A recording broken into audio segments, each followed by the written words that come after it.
Berdasarkan data, Bali rata-rata dikunjungi 18 hingga 20 ribu wisatawan per hari.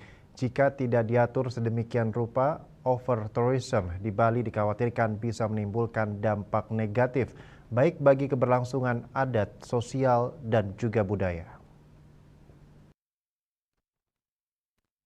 Terobosan teknologi artificial intelligence (AI) bisa menjadi salah satu solusi antisipasi overtourism di Bali.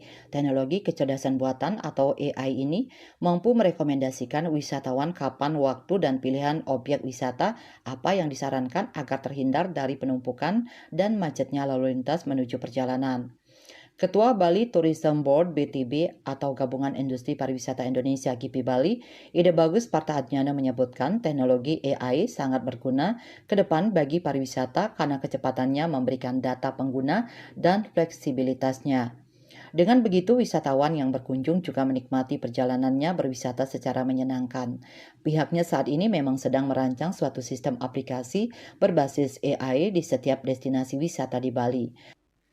Harapannya wisatawan yang sudah mereservasi secara online nantinya bisa diatur oleh sistem yang akan merekomendasikan waktu kapan sebaiknya berkunjung.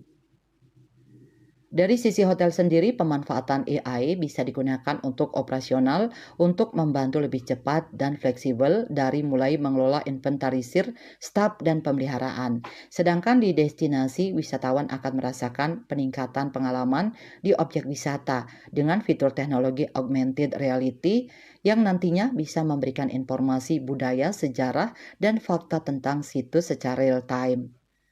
Presiden of United University Tantowi Yahya mengatakan, pariwisata adalah industri berbasis manusia.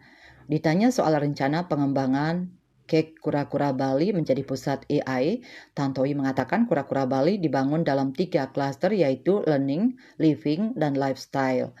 Pakar ekonomi Trisno Nugroho mengatakan meski ada kelebihan dan kekurangan dari perkembangan AI seperti terjadinya disrupsi pada bidang tertentu, namun AI lebih banyak untungnya di bidang ekonomi, sebab akan menjadikan pelaku ekonomi lebih efisien dan produktif. CEO Bambu Media Group Iwayan Satya Darmawan mengatakan setiap masalah menciptakan inovasi dan AI ada karena ada masalah yang ingin coba diselesaikan.